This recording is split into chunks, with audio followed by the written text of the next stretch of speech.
They don't put this on pretty Vermont postcards.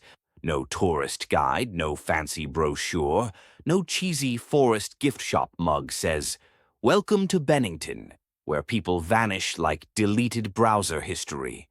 But that's exactly the legend, the rumor, the whispered gossip you don't say too loud around locals. Because here, deep in green cold Vermont, sits a stretch of forest that ain't cute, ain't peaceful, and sure as hell ain't just trees. They call it the Bennington Triangle, and people have been disappearing here so clean, so smooth, it feels like the earth swallows them whole without chewing.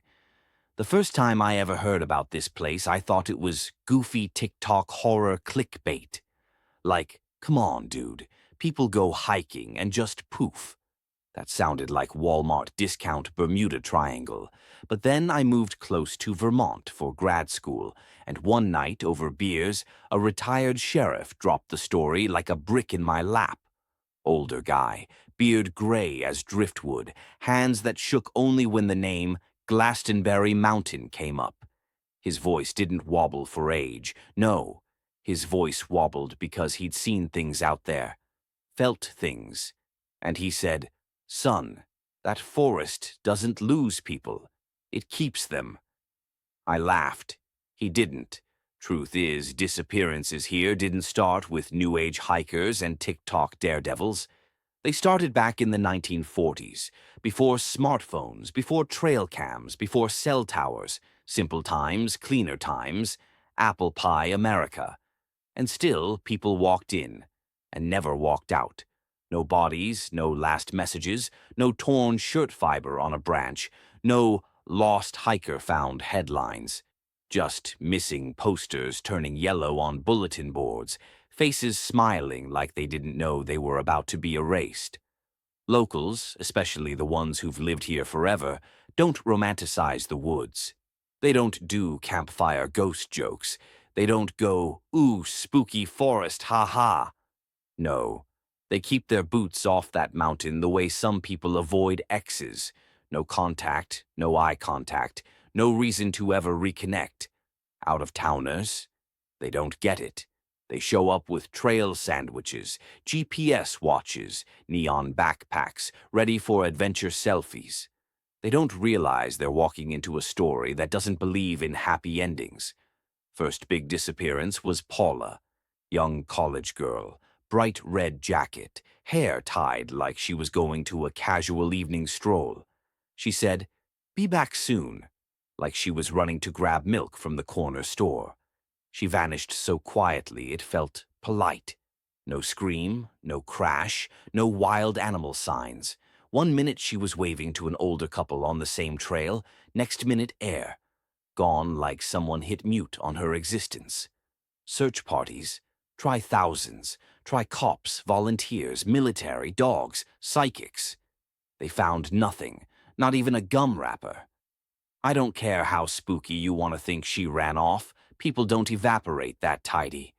It's always the red coat detail that sticks. Red is supposed to be easiest to spot in snow or woods. But here, it was like the forest saw that color and thought, "Ah, new one," and pocketed her. Then comes Mitty, an old hunter who literally knew the woods better than the deer. Tough guy, no TikTok, no GPS, just survival in his bones. He wasn't some dumb influencer trying to get views. He was guiding a party. He was the seasoned one. And still, he walked 3 steps ahead, 3 seconds tops, and poof. No crunch, no rustle, no call for help, just vacuum silence like nature hit airplane mode. One of the hunters swore the trees moved. Not swayed, moved, like shifting shoulders or breathing ribs. He swears the forest swallowed sound. See, that's the thing here. Sound. Birds stop. Wind stalls. Water hushes. It's not quiet. Quiet is peace. This is paused, like the world buffering. A little boy vanished too. 8 years old. Same color jacket as Paula. Red. Again red. Why red? Sitting in a truck while his dad did a quick farm check. 10 minutes. That's how long it took for the universe to delete a child. Dogs tracked him until one specific point on the mountain, then pulled back hard like someone had yanked their leashes. Dogs don't spook easy. These did. They refused to step 1 inch beyond an invisible line. Folks said the mountain called him, not as metaphor. They meant literally, like a voice, like a whisper. Then Frida, strong, grown, smart, not the type who panics because a squirrel jumps. She slipped in a creek, laughed it off, said, "Be right back, gotta change," and walked off like normal. That was the last time she existed freely. Months later, her body shows up in an area that had been searched not once, but multiple times. Like someone borrowed her, used her, then returned her when done. No cause of death, no animal marks, no struggle signs. Just weird, wrong placement. Nature doesn't misplace bodies. Humans do, or something that isn't fully human. Locals don't talk about it too direct. They use soft words like the silence, the keeper, the mountain man. Don't whistle after dark. Don't answer when the woods call your name. And if you see someone in red, don't wave back. You think they're joking until you camp near Bennington. Try sleeping there past midnight. Your phone battery drains like it owes nature money. GPS spins like it's having an identity crisis. Compass needles freak like they've inhaled bad vape juice. The forest gets not cold but aware. You don't feel alone. You feel outnumbered. Truckers say they've seen a girl in a red coat on Route 9. Perfectly still. Not waving, not hitchhiking, just looking. They blink, headlights flick, she's gone. Snow shows no prints. And this ain't Hollywood snow, this is soft, detailed, track-loving snow. Redcoat ghost girl leaves nothing behind. Some say she's Paula. Some say she's not a girl at all. Old sheriff told me once, we don't get crime scenes here.